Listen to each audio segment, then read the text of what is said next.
Let's look at Lucy in the Sky with Diamonds for just a moment. A couple short and sweet things, because this song has gotten a bad rap for many, many years. Here's what I can tell you. With Lucy in the Sky with Diamonds, according to, John Lennon, John's son Julian comes home. He's maybe 2, 3 years old, and he comes home with a drawing. He drew something at school, brings it home, and the person in the drawing was Julian's friend, Lucy. And Lucy is in this drawing, like, floating in the sky. It's like all, pretty and colorful, and it's sparkly, jewels, diamonds, that kind of thing. And here we go, Lucy in the Sky with Diamonds. Lucy in the Sky with Diamonds gets the bad rap of double entendre. You'll hear the history where they're talking about, just bad stuff and substances and all that business. But really, John's like, it's not about that at all. Now, what about Hey Jude? Hey Jude is one of these really popular songs too, and it's got a pretty big story. So Paul McCartney writes the song Hey Jude. He writes it for Julian, John Lennon's son, as a comfort song. He divorces his wife Cynthia and marries Yoko Ono. And you'll also see in a lot of the history where it's like John is like hanging out with Yoko before he's divorced from his wife Cynthia. Yoko Ono is a Japanese artist. So Paul McCartney wanted to have a song that was like a comfort song for the young Julian, and that was the whole vibe. I mean, there was one time where John Lennon's wife, she comes home, and John Lennon and Yoko are just chilling on the couch in bathrobes, not really acknowledging, Cynthia's existence. Sounds kind of weird, but it is another one of those stories that we hear about. Like, whoa, and what? No way! Like, they didn't jump up, or it's like, well, man, did that really happen? Like, what is going on?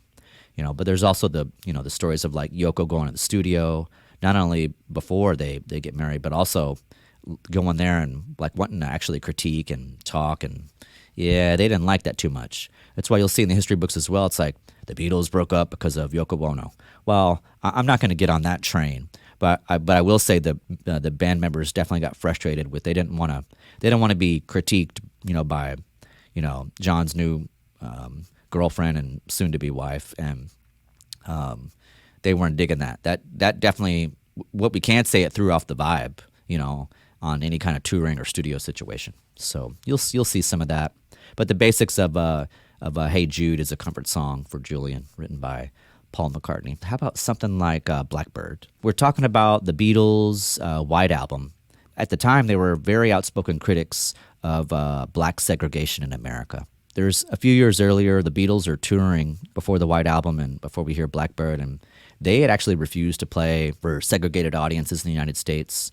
And, that caused an uproar. When we look at the mid-'60s, civil rights, it's unfolding. John F. Kennedy in the 60s, Martin Luther King, I Have a Dream. Like, it's happening. Like, things are moving forward in a much more positive, harmonious direction. But there's a lot of roughness to get there, a lot of rough and tumble for sure.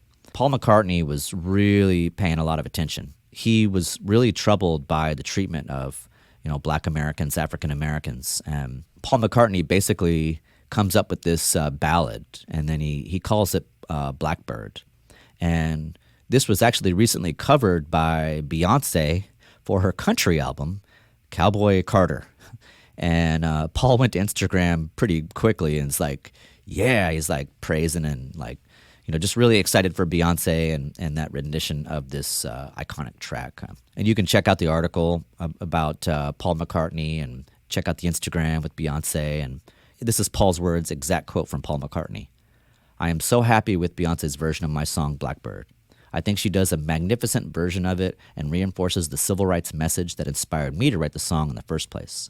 Anything my song and Beyoncé's version can do to ease racial tension would be a great thing and makes me very proud.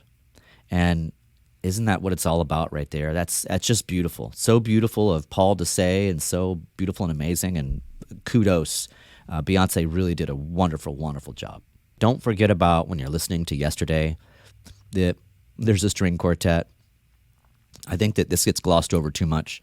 And the whole string quartet thing on Yesterday was like, Paul wasn't digging it. John didn't really like the song. John Lennon wasn't digging it too much. And Paul was like, yeah, I don't know about this whole... He did react pretty negatively to the idea of a string quartet. And, this wasn't the first time that, George Martin, the guy that Randy and my Parlophone and Sign the Beatles had like these suggestions that, well, personally I think are really, really cool, but like 9 times out of 10, the Beatles weren't feeling it.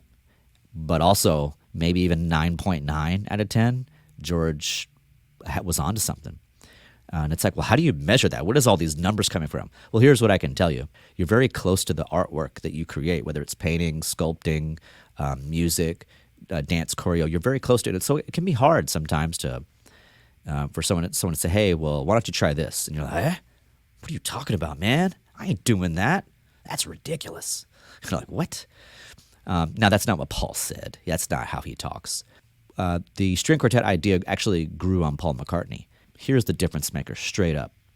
George Martin could physically play. He was a musician. He was an artist. When George had an idea for a song, he would just say, I have an idea.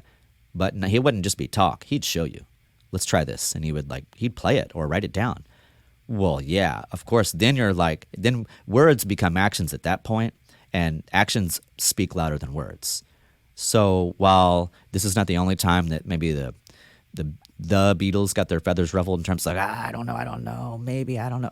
Well, George Martin would say, well, check this out, and then they would try it and still kind of be maybe a little ambivalent. And from the history books, it seems like that when a lot of those ideas that George Martin had, like they got used. So kind of cool. And yeah, Yesterday, it's first released on the album Help, and it is one of the most covered songs.